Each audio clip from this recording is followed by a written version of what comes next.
Hello everyone, welcome back to my channel. It's been a really long time since I last uploaded, and I wanted to kick off the new year by firstly thanking you all for your patience and for returning to this channel, so thank you. And with that, I wanted to state my commitment so you guys can keep me answerable. I want to try and, do. I'm going to commit to uploading one video every week on a Wednesday. So you could think of this as Harry's Wednesday show, if you like. So mark your calendars now and let's dive into today's topic, which is confidence and gravitas for young men. This subject really resonates with me as someone who struggles with confidence, and I don't view myself as a person with any gravitas, really. And you'll be forgiven for asking, hey, why are you going to talk to me about gravitas if you don't even think you've got any yourself? Well, that's a very good question. And I don't have a great answer for that, but I have an answer for that. And for me, I feel that I am trying within this channel to build on my confidence and develop my skills as not a public speaker, but I'm trying to develop my skills just as a speaker generally, because confidence is an issue for me, and I find that there are many ways to develop this, to develop yourself in terms of your confidence and your speaking and your gravitas, and one of them is just to face the music and put yourself in situations that you find uncomfortable.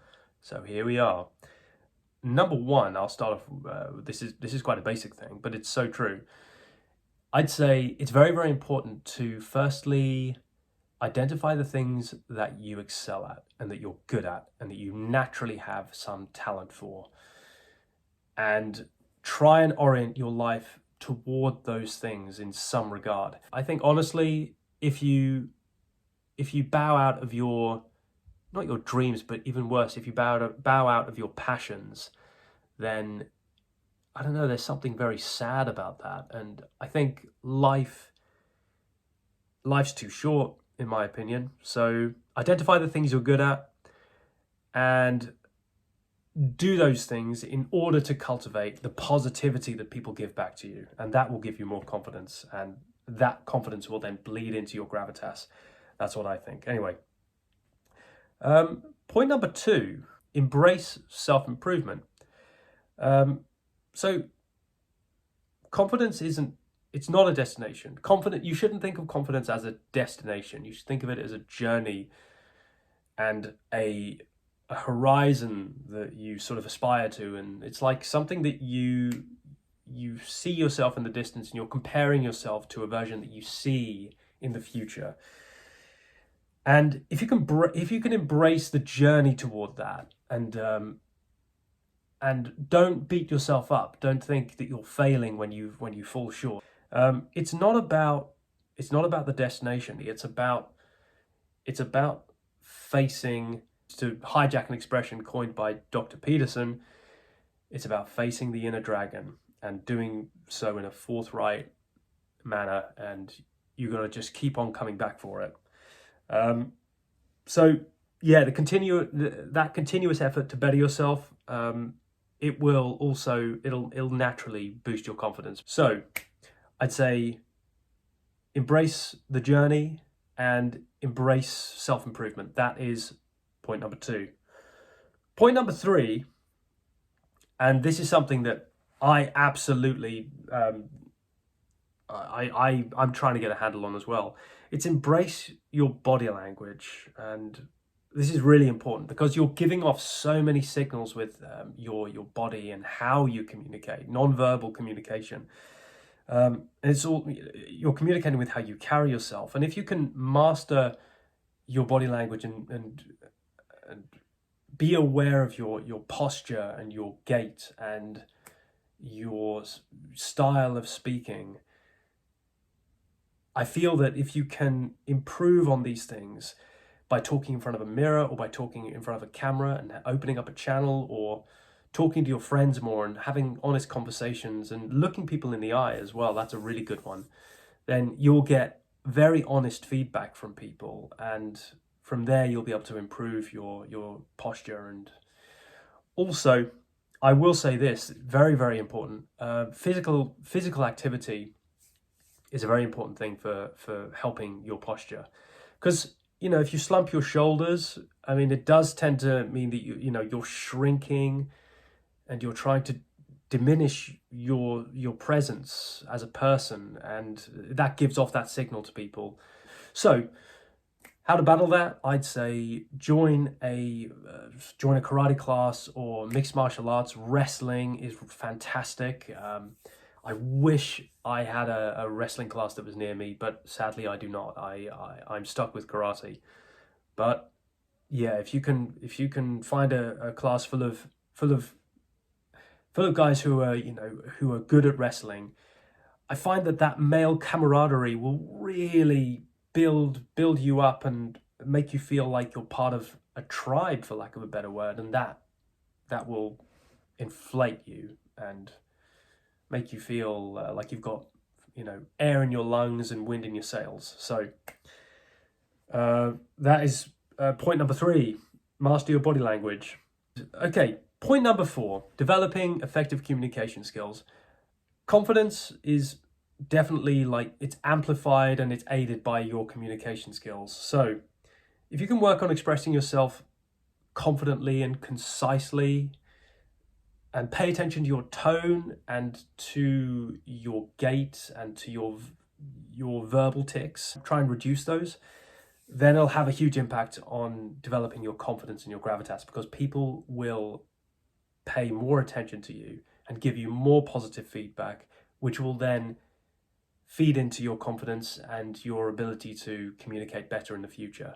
So again, self-fulfilling cycle, and that will lead to more heightened communication skills. Point number 5: set small, achievable goals and reach those goals. So confidence will naturally grow when you hit a goal that you've set for yourself. So start with small, realistic things that you can do, and just really, really small things. Don't push yourself too hard, otherwise you'll bow out. But great example for me, I've always wanted to do cold showers because I've learned loads about the benefits of cold water exposure, and I have taken cold showers in the past, but I've never managed to make it a part of my habit because I felt like I was going in too strong in the past. So what I did was, I reduced the amount of times I needed to do it to just 1 day a week for 3 minutes, and then I can switch it to hot water. That's a small example, but it worked, and from there you've got a foundation upon which you can build, in my case, more cold showers for a longer time, for a few more mornings through the week. So it's not a great example, but hopefully you get some idea. Set an achievable goal that will just challenge you enough, but will also give you, that sense of reward if and when you are able to achieve it. And if you fall short, don't punish yourself, recalibrate, think about why you didn't manage it, and try and manage that reward expectation balance a little bit better. That will build your confidence, because you're becoming a master of yourself and you're not a subject of your own what would you call it, baser functions. You're becoming your own master, which is what every man wants to be. Okay, so point 6: surround yourself with positive influences. So I think Stephen Bartlett said, or is it Stephen Bartlett? He probably took it from somewhere, because I think I've heard it before, but he said, you are the average of the 3 people that you hang around with most.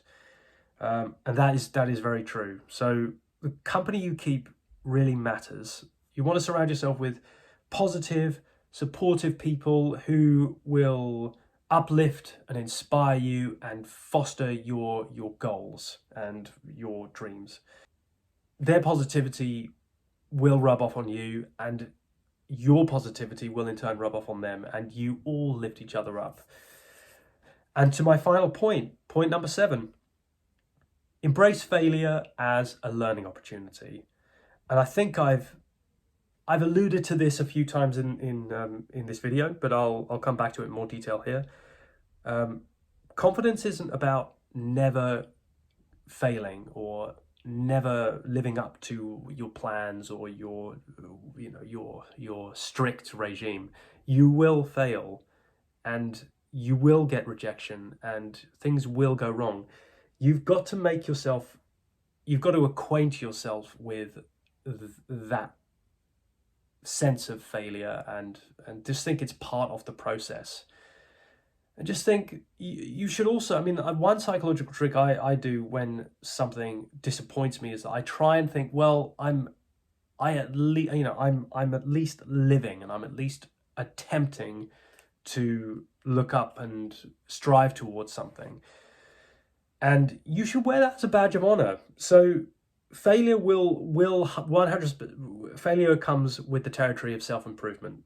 And it's not about beating yourself up. It's about coming back stronger, and you embrace the failure as a learning opportunity. You analyze what went wrong, you recalibrate, and you come back to the task, or you decide, you pivot into a new direction, whatever the case may be. You adjust your approach and you move forward. Just remember, each setback, each knockdown is a step toward a better you. Okay, so there you have it. 7 steps to cultivate and improve your confidence and build gravitas. I hope these have been helpful to you.